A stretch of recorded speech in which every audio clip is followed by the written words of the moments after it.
तो दोस्तों एग्रीगेट जिसका एक कैरेक्टरिस्टिक्स है toughness. So aggregate should have sufficient toughness to resist disintegration due to sudden impact और शॉक लोड्स। यानी कि एग्रीगेट उतना टफ होना चाहिए कि वो उसके ऊपर आने वाले सडन इम्पैक्ट और शॉकिंग लोड्स को रेजिस्ट कर सके और टूटे नहीं।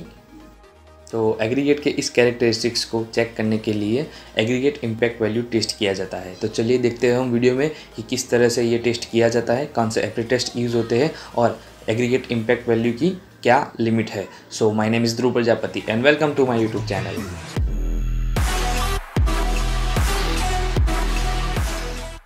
चलिए सबसे पहले देख लेते हैं कुछ एपरेटस। तो सबसे पहला है बैलेंस जो 1 ग्राम तक एक्यूरेट होना चाहिए।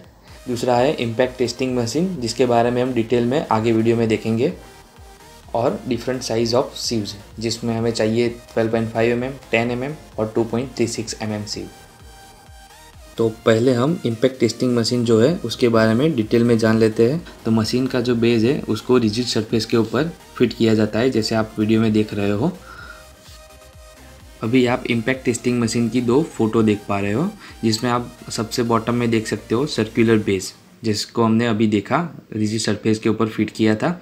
उसके ऊपर रखा है सिलिंड्रिकल कप जिसको आप राइट साइड वाली फ़ोटो में भी देख सकते हो। इस सिलिंड्रिकल कप का डायमीटर 10.2 सेंटीमीटर है और इसके अंदर एग्रीगेट भरा जाता है और फिर इसके ऊपर इम्पैक्ट किया जाता है। ऊपर की तरफ आपको यहाँ जो हमर दिख रही है जिससे इम्पैक्ट किया जाता है उस हमर का वेट है 14 kg और उसके बेस का डायमीटर होता है 10 सेंटीमीटर। अब आप फोटो में जैसे देख पा रहे हो हमर की बॉटम जो है वहाँ से लेकर सिलिंड्रिकल कप का टॉप के बीच में 38 सेंटीमीटर यानी कि 380 mm जितना डिस्टेंस है। तो हमर को इतनी हाइट से फ्री फॉल देकर एग्रीगेट के ऊपर इम्पैक्ट डाला जाता है। और सबसे ऊपर आप देख सकते हो लिफ्टिंग हैंडल जिससे हम हमर को ऊपर की तरफ उठाएंगे और वहाँ से फ्री फॉल होने देंगे। तो चलिए अब हम टेस्ट शुरू करते हैं। तो सबसे पहले हमारा जो एग्रीगेट सैंपल है उसको हम ओवन में ड्राई होने के लिए रखेंगे 110 डिग्री सेल्सियस पर। ड्राई हो जाने के बाद सैंपल को हम निकाल के रूम टेम्परेचर पे ठंडा होने के लिए रखेंगे। तो अब इम्पैक्ट वैल्यू टेस्ट के लिए हम हमारा जो ओवन ड्राई सैंपल है उसको 12.5 mm और 10 mm सीव में से पास करेंगे और 10 mm सीव के ऊपर जो भी एग्रीगेट रिटेन करती है उससे हम इम्पैक्ट वैल्यू टेस्ट करेंगे। तो चलिए हम पहले वो करते हैं।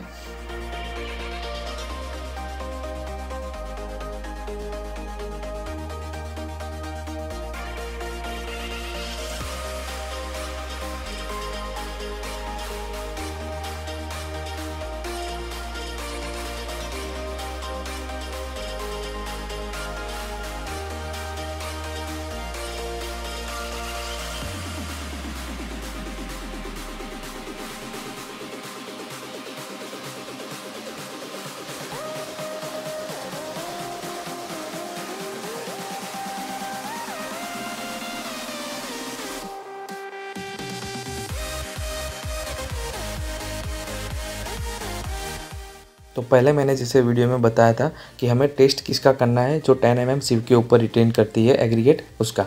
तो अच्छे से सेक हो जाने के बाद हम 10 mm सीव के ऊपर जो भी एग्रीगेट रिटेन करती है उसको हम अलग कर लेंगे। अभी यहाँ पे पहले हम देखते हैं एक छोटी सी स्टील रॉड जिससे हम कॉम्पैक्शन करेंगे और 2 अलग अलग साइज़ के सिलिंड्रिकल कप जिसका यूज़ हम आगे वीडियो में देखेंगे।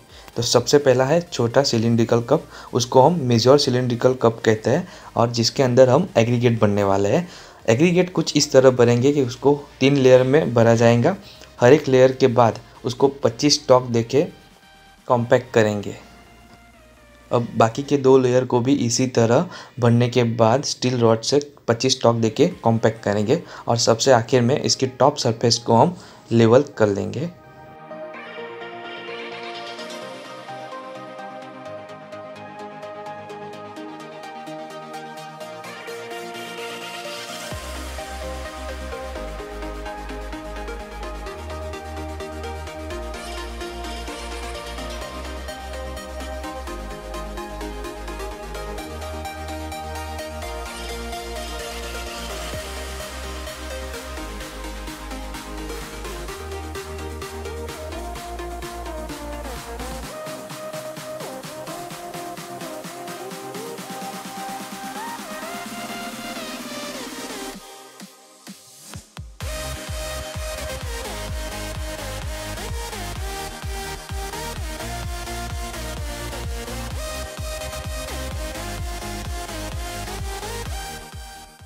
अभी हमें इस सैंपल का वेट करना है, तो हम सीधे सैंपल को बड़ा जो कप है उसके अंदर डाल रहे हैं और सीधा वेट करके उसको W1 नोट डाउन कर लेंगे।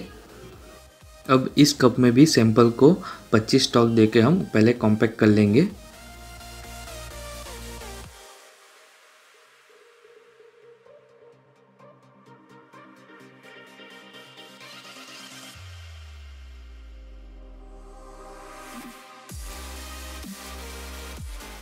तो अभी जो मेजरिंग कप है उसको हम इम्पैक्ट टेस्टिंग मशीन में रखेंगे और नीचे की तरफ जो क्लैंप दिया है उससे हम उसको फिट कर लेंगे।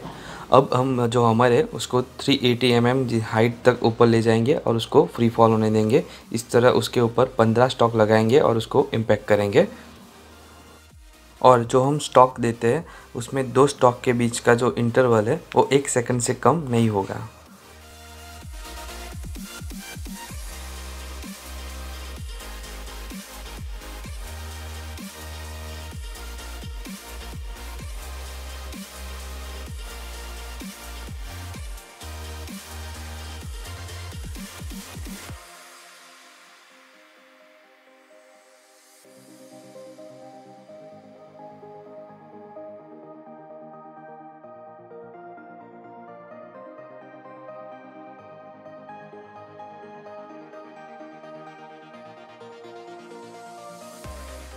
अभी 15 स्टॉक हो जाने के बाद हम कप को बाहर निकाल लेंगे और इसके अंदर जो सैंपल है उसको हम 2.36 mm वाली सीव पे डालेंगे और अच्छे से उसे अब सेक करेंगे।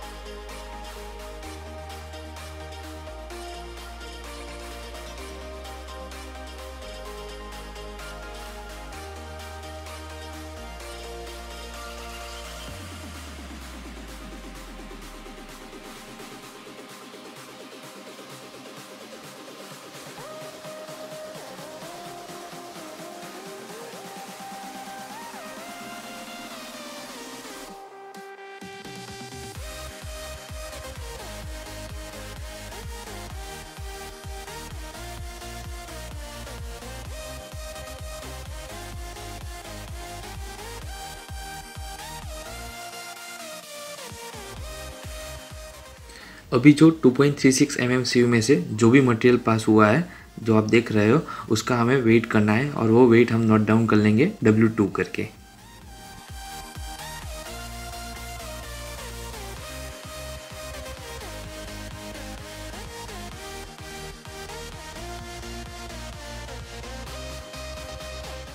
अभी हमारे पास दोनों वेट आ चुके हैं। पहला था वेट ऑफ ड्राई सैंपल जिसे हम W1 करके नोट डाउन किया था जो था 342 ग्राम, और अभी दूसरा वेट जो 2.36 mm IS सीव में से पास हुआ जिसे हमने W2 करके नोट डाउन किया जो है 87 ग्राम। तो एग्रीगेट इम्पैक्ट वैल्यू निकालने के लिए हमारे पास इक्वेशन है W2 divide by W1 into 100, जिसमें W2 हमारे पास है 87 ग्राम और W1 है हमारे पास 342 ग्राम इंटू 100 करेंगे हम, तो हमें मिल जाएगी परसेंटेज वैल्यू जो है 25.43%। ये है हमारे सैंपल की इम्पैक्ट वैल्यू जो है 25.43%। अभी हम देखें तो as per the IS code 383/1970 aggregate impact value shall not exceed 30% by weight for aggregate used for concrete for wearing surfaces such as runways, roads and pavement। यानी कि जो wearing surfaces पे एग्रीगेट यूज़ होती है जैसे कि runways है, road है और पेवमेंट, वहाँ पे जो एग्रीगेट यूज़ होती है उसकी इम्पैक्ट वैल्यू 30% से ज़्यादा नहीं होनी चाहिए। और वियरिंग सरफेस के अलावा जहाँ पे एग्रीगेट यूज़ होती है वहाँ पे एग्रीगेट की इम्पैक्ट वैल्यू 45% से ज़्यादा नहीं होनी चाहिए। तो दोस्तों इस वीडियो में बस इतना ही। So thank you for watching knock knock civil. Keep smiling, keep learning and don't forget to like, share and press subscribe button.